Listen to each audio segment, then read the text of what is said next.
थोड़ा सा टाइम है। चलिए 12वां सवाल, मेरा रोल मॉडल कौन है? ये भी एक इम्पोर्टेंट सवाल है कि मेरा रोल मॉडल कौन है और क्यों है वो। ये भी आपको लिखना कि आपका रोल मॉडल यहाँ पे आखिर है कौन, और अगर रोल मॉडल आपका है कि आप इसकी तरह बनना चाहते हैं या इसकी तरह लाइफ जीना चाहते हैं तो क्यों है। जैसे मैं कहता हूँ, मान लो जी यहाँ पे लाइक कि मेरे लिए मेरा रोल मॉडल पांडे सर है, और क्यों है ये मैं बता देता हूँ। क्योंकि बहुत सालों से मैं पांडे सर को जानता हूँ ना, इस बिजनेस में आने के बाद करीब से जाना और देखा है क्या थे और क्या से धीरे धीरे कहाँ तक है, और वो डेडिकेशन, वो चीजें, जैसे ये सेशन ही देखी, बिल्कुल चाहे हालात परिस्थितियां कैसे भी, अभी बाहर बारिश हो रही लेकिन हम लोग कुछ ना कुछ सीखते हैं ना बैठ के, चाहे कोई भी सेशन दे रहा हो, कभी नहीं रोकी, है ना। इस तरीके से कभी खुद को सोच के देखिए कि अगर हमें ये चीज करना पड़ जाए, हालात चाहे कैसे रहे, होली दिवाली,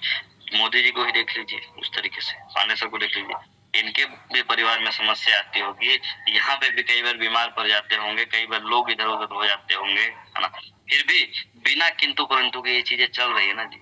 उस चीज के हकदार भी हैं ये। और पैसे कमाए तो क्यों ना कमाए, जो इंसान बिना किंतु परंतु के दिन रात लगा हुआ है सिर्फ अपने नहीं आपकी कामयाबी के लिए भी, उसको पैसा क्यों नहीं आना चाहिए, ये सवाल है।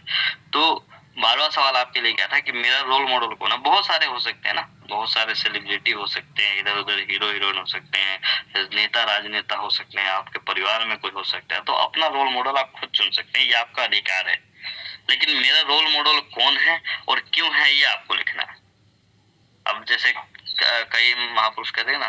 किसी का भी नाम ले लेंगे, मान लीजिए मेरा रोल मॉडल है, कोई कहता है कि अमिताभ बच्चन है, लेकिन वो क्यों है, क्या आप उसकी तरफ बनना चाहते हैं क्या? ये भी एक इम्पोर्टेंट सवाल है ना। जिसको आप पसंद करते हैं ना, वो आपका रोल मॉडल नहीं होता। जिसको आप लाइक करते हैं, जिसको आप पसंद करते हैं, वो आपका रोल मॉडल कभी नहीं होता। रोल मॉडल वो होता है जिसकी तरह आप अपने जीवन को बनाना चाहते हैं, जिसकी तरह आप जिंदगी जीना चाहते हैं ना, या जिसकी तरह कामयाबी पाना चाहते हैं, तो आप अपना रोल मॉडल चुन सकते हैं यहाँ पे। ये आपके लिए सवाल था ना। 13 सवाल, मैं अपनी जिंदगी को 10 साल बाद कहाँ देखना चाहता हूँ या कहाँ देखता हूँ। ये सवाल बड़ा इंपॉर्टेंट है मुझे लगा। सवाल तो सारे इंपॉर्टेंट है, लेकिन ये सवाल कि अभी हम क्या है मायने नहीं रखता, वर्तमान में हम क्या कर रहे हैं ये भी मायने नहीं रखता, लेकिन आज से 10 साल बाद हो सकता है कि आप अभी जीरो हो, कुछ ना हो आपके पास, लेकिन बहुत सारे ऐसे आसपास के लोगों को देखेंगे आप, है ना, जो कभी कुछ नहीं थे। बहुत सारे एग्जाम्पल है ना, जैसे ओला के हैं जो फाउंडर है ना, पेटीएम वाले जो हैं, और आजकल ये लाहौरी जीरा चल रहा है इसका, अगर 3 4 5 साल पहले जाके देखे ना तो ये सब लोग जीरो पे थे, लेकिन आज अरबपति हैं। कई गायकार को आप देख सकते हैं, जुबिन नौटियाल को जैसे मैं जानता हूँ, इंडियन आइडल में उसको निकाल दिया गया था कि तू गाना अच्छा नहीं गाता, लेकिन आज देखिए उसके एक एक गाने कई मिलियनों में जाते हैं। तो आज कौन क्या है कैसा है मायने नहीं रखता, आपने अपने जीवन में पीछे क्या किया ये भी मायने नहीं रखता, आज आप क्या कर रहे हैं वर्तमान में भी मायने नहीं रखता, लेकिन आपकी सोच कैसी है, आपकी सोच क्या है कि 10 साल बाद आप खुद को कहाँ देखते हैं, अपने जीवन को कहाँ देखना चाहते हैं, है ना। आप इस चीज को नोट कर सकते हैं कि मैं ये हूँ, मैं आज से अपनी जिंदगी के 10 साल बाद, यानी कि मेरी, मैं जैसे कहता हूँ मेरी उम्र 28 साल है जी, 38 साल की उम्र में मैं अपने आप को कहाँ देखना चाहता हूँ और अपने जीवन से क्या चाहता हूँ, इसको आपको नोट करना है और लिखना भी है कि मैं असल में चाहता क्या हूँ, क्या बनना चाहता हूँ, कितना पैसा चाहता हूँ। विजुलाइज कीजिए कैसा मुझे घर चाहिए 10 साल बाद, और कैसा मेरे को गाड़ी चाहिए, क्या होना चाहिए उसके अंदर, है ना।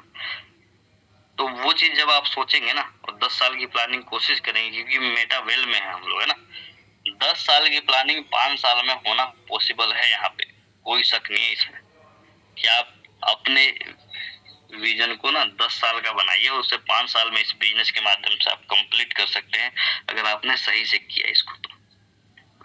तो आज हम क्या हैं मायने नहीं रखता, आगे आने वाले टाइम में 5 साल 10 साल बाद क्या होंगे और किस तरीके के होंगे, ये विजुलाइज अगर हम आज से करेंगे ना, कहते हैं सोच में बहुत ताकत होती है ना। सीक्रेट ऑफ द लव एक बुक आती है ना, ऑडियो बुक आपको यूट्यूब पे भी मिल जाएगी।